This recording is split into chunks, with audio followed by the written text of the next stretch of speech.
안녕하세요. 오늘은 쫄깃하고 쫀득쫀득하고 야들야들한 돼지 족발을 소개할게요. 천연 콜라겐이자 젤라틴 덩어리이며 만능 보양식인 돼지 족발은 남녀노소를 가리지 않고 다들 좋아하는 대중적인 음식인데요. 돼지 족발은 우리나라 요리법 중 찜류에 속하며 돼지의 다리와 발에 각종 향신료를 가미해서 삶아낸 요리랍니다. 돼지 족발의 유래를 소개할게요. 중국에서는 돼지고기를 가장 다양하게 소비하고 있는데요. 특히 생일상에 돼지 족발을 장수를 비는 국수와 함께 올려놓는다고 하네요. 이러한 중국의 풍습은 육중한 몸을 지탱하고 있는 조그만 돼지 다리에 막강한 힘을 얻고자 하는 유광주술이 낳은 것으로 보여지는데요. 우리나라는 어떤 유래가 있을까요? 평안도와 황해도 일대 고향인 분들이 생계를 위해 서울 장충동에 자리를 잡고 족발을 삶아서 팔기 시작한 것이 지금 우리가 쉽게 접하는 우리나라 족발의 시작이라고 볼 수 있답니다. 우리나라 원조 장충동 뚱뚱이 전숙렬 할머니의 돼지족발 이야기를 들려드릴게요. 전숙렬 할머니는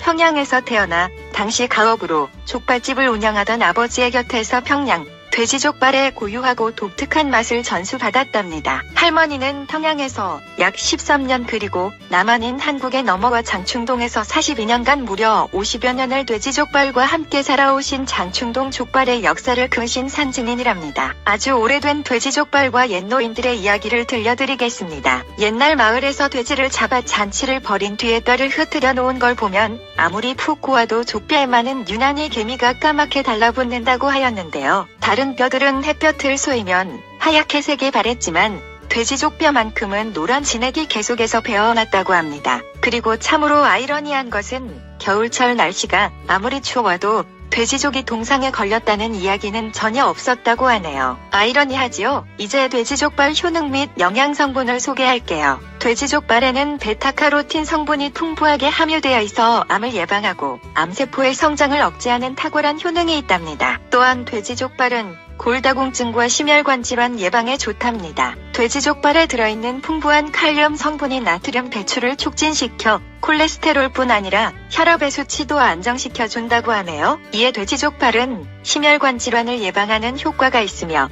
돼지족발의 풍부한 칼슘 성분으로 인해 노년기 골다공증을 예방에 도움을 주며 성장기 청소년의 뼈 성장에 큰 도움을 준답니다. 돼지족발은 다이어트와 간 기능 강화에 탁월한 효과가 있는데요. 돼지족발의 풍부한 칼슘 성분과 콜라겐 성분이 허한 체력 증진에 도움을 주며 우리 면역력 증진에도 좋답니다. 또한 돼지고기에 들어있는 메타오닌이라는 아미노산이 간의 알코올 해독 및 숙취를 예방하며 풍부한 단백질 함량이 간의 기능을 활성화하여 간의 해독을 돕는답니다. 돼지족발에 함유되어 있는 단백질은 모의 질을 높여주며 모유의 분비를 촉진시켜주는 효과가 있어 산모들이 필수로 섭취해야 할 보양식이라고 합니다. 예로부터 산모가 젖이 부족하면 돼지족발을 푹 고아 그 국물을 마셨다고 하는데요. 돼지족발을 삶아 먹는 육수는 만들기가 너무 까다롭고 누린내가 풍겨 요즘 현 시대 산모들은 먹기 힘든 점으로 인해 삶은 족발을 즐겨 먹게 되었답니다. 또한 돼지족발은 중금속을 제거하는 효과가 증명되었는데요. 돼지족발에 메타오닌이라는 성분이 간에 해독작용을 하는 것은 물론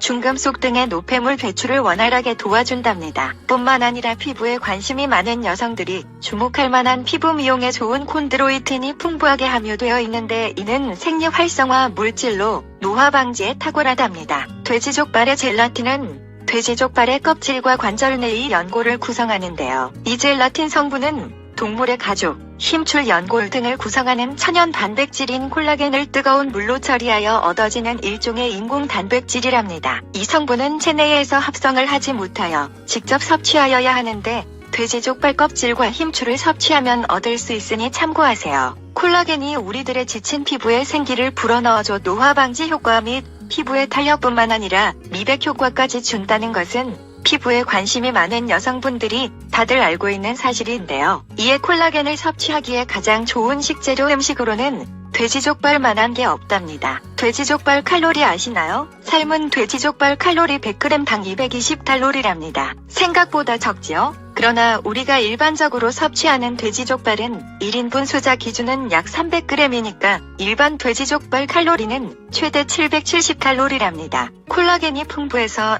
피부 미용에는 아주 좋지만 각종 조미가 가미된 돼지족발은 고칼로리로서 잘 관리해서 드셔야겠습니다. 돼지 냉채족발 칼로리 알아볼까요? 그나마 희소식은 냉채족발 칼로리가 일반 돼지족발보다 적은데요. 냉채족발에 들어가는 소스를 생각해도 일반 족발보다 칼로리가 적답니다. 냉채족발 칼로리 1인분 기준 약 590칼로리인데요. 아무래도 여름철 다이어트를 하시는 분들은 일반 돼지족발보다 냉채족발을 선호해야겠네요. 이제 돼지족발 고르는 법을 소개하겠습니다. 돼지족발 앞다리는 지방층이 얇은 대신에 아롱살이 많으며 뒷다리는 고기 부분이 적은 대신 지방층이 두터워 육질이 부드럽습니다. 기호에 맞게 고르시면 됩니다. 이제 돼지족발 손질하는 법을 소개하겠습니다. 돼지족발은 금액 차이가 좀 있어도 손질된 돼지족을 구매하는 것이 좋지만 만약 손질된 돼지족을 구매하지 않으셨다면 의외로 털이 많이 있는 돼지족을 따로 손질을 해야 합니다. 가능하면 면도로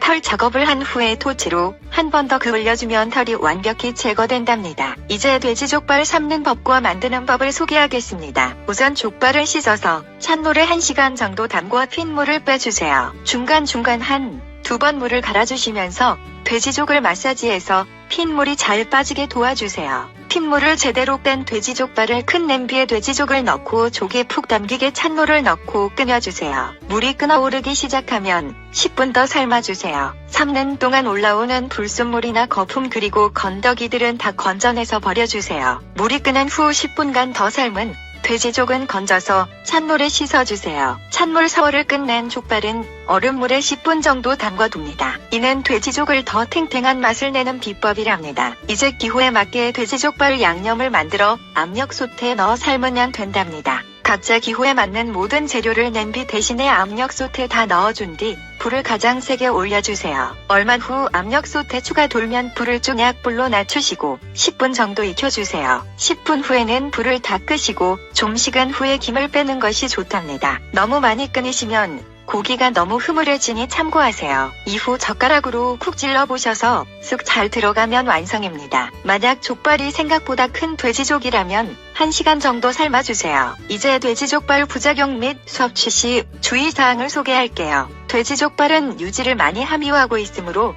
동맥경화나 고혈압 환자들은 적게 드셔야 하며 담습이 성하거나 식체에는 금기해야 합니다. 여기까지 돼지족발의 효능과 영양성분 그리고 칼로리와 먹는 법 그리고 부작용을 소개하였는데요. 매드폼 힐링의 또 다른 새로운 소식이 궁금하시다면 구독과 좋아요를 잊지 마세요. 시청해주셔서 감사합니다. 건강하고 행복한 하루 보내시길 바랍니다.